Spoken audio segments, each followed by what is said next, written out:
Bonjour à toutes, vous allez bien? Alors chez moi la pluie a cessé, le temps est plutôt à la grisaille. D'ailleurs on entendra certainement en bruit de fond un peu les tondeuses qui tournent. C'est ça, hein, le printemps c'est soit il pleut soit c'est tondeuse. On n'a pas le choix. Enfin moi je fais tricot de toute façon. Alors je reviens sur un projet qu'on avait évoqué avant quand j'ai fait les petites éponges carrées, là, rectangles. Et j'avais envie de faire aussi une fleur de douche. Je ne sais pas si vous vous rappelez. J'en trouve sur Internet, j'ai trouvé des modèles, mais c'est souvent au crochet. Et moi, je voulais faire avec ma bubble violette, là.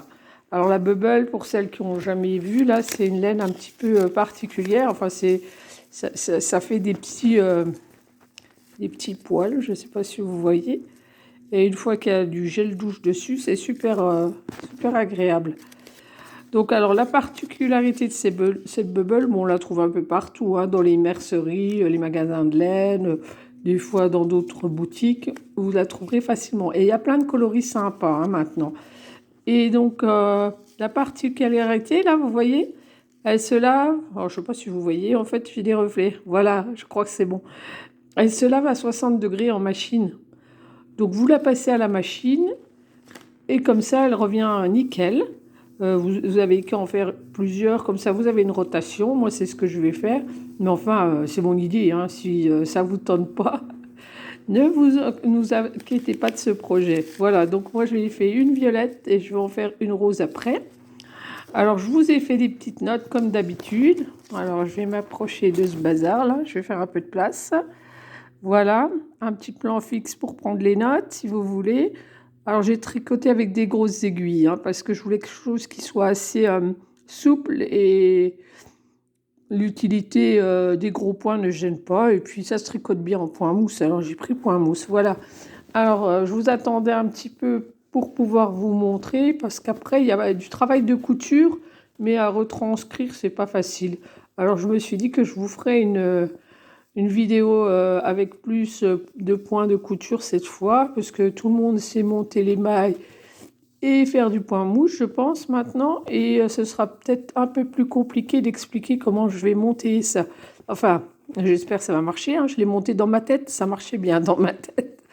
Là, je vous attendais juste pour vous montrer les... cette bande-là. La fleur, elle sera faite en 3 bandes de point mousse. Cette bande, elle est en mousse. Et vous voyez, plusieurs fois, vous verrez, je marque de rabattre souplement. On ne va pas serrer là. On ne serre pas. Comme ça donne directement une forme qui tourne un peu, si vous voyez. Et ça va nous aider pour la forme de l'éponge, de la fleur de douche. Parce que de fait, ça va tourner de lui-même. Le fil, il va tourner. Donc, pensez bien, les 3 bandes, quand vous rabattez lâche.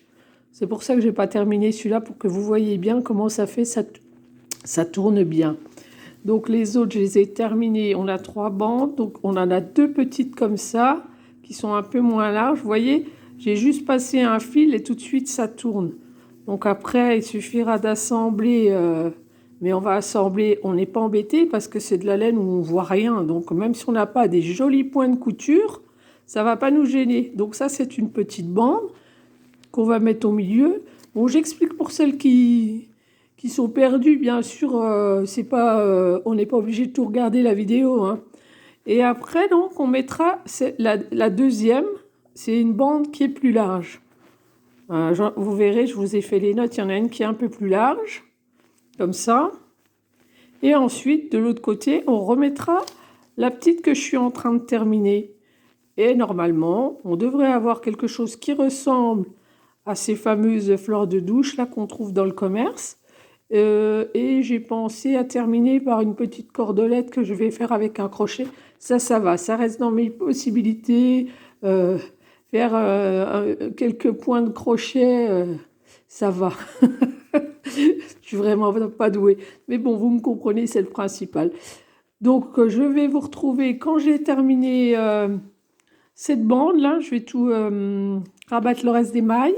Et je laisse un fil au bout, hein, parce que de toute façon, on a de la couture à faire. Vous pouvez laisser un fil de, je sais pas moi, 30 cm.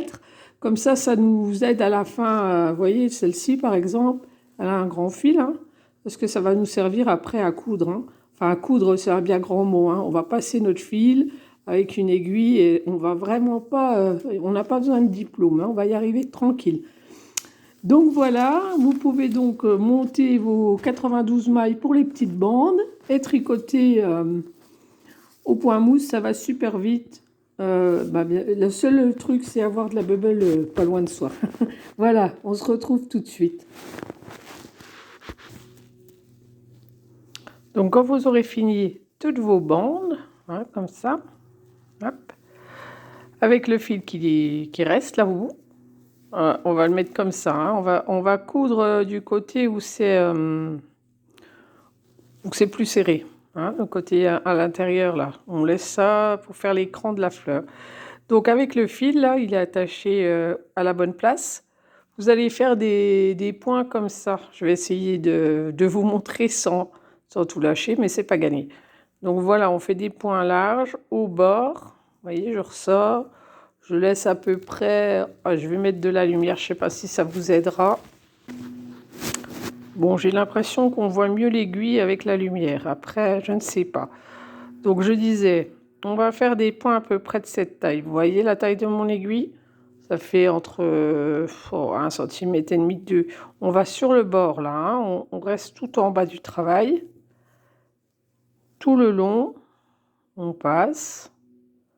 Une fois en dessous, une fois au-dessus. On tire un peu. Mais pour l'instant, on laisse souple. Vous voyez, ça fait des fils qui passent là. Et après, on va absolument, on va tirer suivant nos besoins. Hein, vous voyez, là, je fais un au-dessus, en dessous.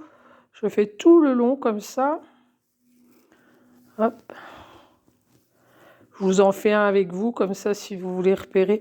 Mais vraiment, c'est un truc tout facile. Hein. Il n'y a pas à se prendre la tête. En plus, on ne voit rien dans la laine là et dans le travail qu'on fait.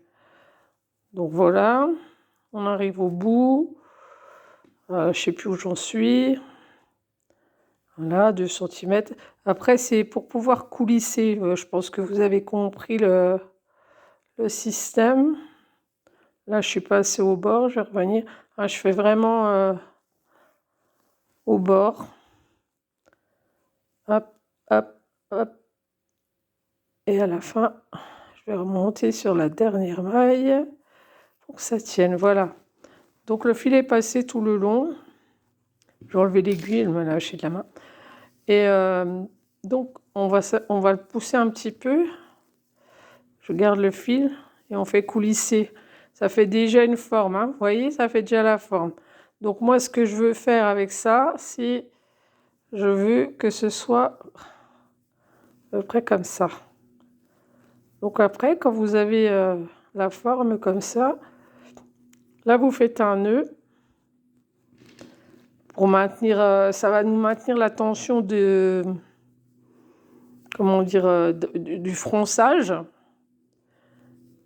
Et après, vous faites quelques points à travers pour tout maintenir. Je vais essayer de rattacher parce que là, je suis perdue sans mon fil. J'espère que vous voyez parce que c'est vrai que la laine, elle est un peu foncée. Donc là, je vérifie ma tension. C'est pas la peine que ce soit non plus trop serré. Mais ça, c'est une affaire de goût. Je peux pas trop vous dire. Voilà, on va arriver à ça. Voilà. Et là, je fais un nœud. Je fais un nœud qui va arrêter le fronçage. Donc, je repasse dedans. Bien sûr, il est parti dedans. Et voilà, là, ça me maintient. Je ne peux plus tirer, vous voyez, je ne peux plus tirer le fronçage. Voilà, on fait ça, j'ai dit. Je vais m'en sortir. Donc, moi, j'ai trouvé que c'était plus joli de ce sens-là que de ce sens-là. Donc, j'utilise ce sens. Faites comme vous avez envie. Comme d'habitude, aucune obligation. Là, il faut refaire donc notre petite forme de fleur. Voilà. Et maintenant, je vais piquer à différents endroits pour maintenir cette forme. Donc, je vais passer à travers, hein, carrément. Vous voyez, je passe à travers plusieurs épaisseurs. Vous passez à plusieurs endroits, de part et d'autre, hein, de haut en bas, en laissant bien sûr la forme. Vous pouvez remettre du fil, d'ailleurs je vais en remettre parce que j'en ai pas assez, pour que ça soit solide. Et ensuite, on coudra, on attachera le suivant. Ce qu'on va faire après, alors il est où le bout? Elle est où l'extrémité? Bon, ah, voilà. Donc ce que je ferai, pour qu'il n'y ait pas de rupture, on rattache un petit peu. Ah, on voit qu'il n'est pas dans le même sens, et là c'est pas grave. Je prendrai l'autre bout. Voilà. On fera un petit point là pour lier. Après on met le suivant. Et après on fait celui de l'autre côté. D'accord? Donc le petit en premier, pas comme moi, là, c'est pas le petit, il est là. Le petit en premier, comme ça. Pareil, froncé, attaché, serré. Après, celui-ci, qui est un peu plus grand, donc il va nous faire la partie du milieu. Je bouge, hein, je suis désolée, j'essaye encore, mais dès qu'il faut faire les mains et la caméra, ça part en pas terrible. Et donc, quand ce sera froncé, celui-ci va aller de l'autre côté. Ça ressemble à rien. Désolée. Hein. Donc, ça ira de l'autre côté. On attachera tout ensemble. Et une petite cordelette que je vais faire avec un crochet, là, une chaînette. Peut-être double parce que ça va être sollicité. Et à la fin, ça va faire joli. Là, je vous accorde, c'est pas terrible. Je vous montre un peu plus tard ce que ça donne. Travaillez bien en attendant, mes petites tricoteuses. Alors voilà, la première est faite. Maintenant, je vais coudre la partie la plus large. Hein. On a dit au milieu, on met la bande la plus large. Je vais la recoudre là pour la fixer. Et même principe, après, je la couds tout autour. Et ensuite, quand celle-ci sera cousue, on fait la même chose avec la plus petite, comme on a fait pour la première, et on la fixe là. Et ensuite, on fait notre chaînette. J'espère que vous suivez mon enchaînement. J'essaye de vous expliquer le plus facilement possible. Après, n'hésitez pas à poser des questions. Et comme d'habitude, si vous aimez, vous likez. Si vous avez des questions, vous les posez. Et pour continuer à me suivre, vous vous abonnez. Merci à toutes. À tout à l'heure. Donc, voici la progression. Les deux extrémités sont faites. Il reste la partie du milieu, c'est-à-dire celle-ci. Il va falloir fixer celle-ci. Comme vous avez pu vous en rendre compte, on ne voit même pas nos coutures. Hein. C'est tranquille. Hein. Ça, c'est super à faire. Et après celle-ci, et une ficelle qu'on va mettre là. J'ai sorti mon crochet. Voilà, voilà. Donc, j'espère que vous allez faire des belles fleurs de douche, des belles éponges de douche. N'hésitez pas à mettre une photo de ce que vous avez fait après. Ça fera toujours plaisir et des fois, ça donne des idées pour les copines. Voilà. Je mets encore une petite partie pour vous montrer la fin quand même. Et après, je vous quitte. Et voilà, il est terminé avec sa petite attache. Vous noterez ma grande connaissance du crochet. Et voilà, on est prêt. Ça va être cool, non? Première éponge fleur au tricot, mesdames. Bonne soirée à toutes et amusez-vous bien surtout. Vous pouvez mélanger les couleurs si vous voulez quelque chose de plus rigolo. Voilà. Bonne soirée.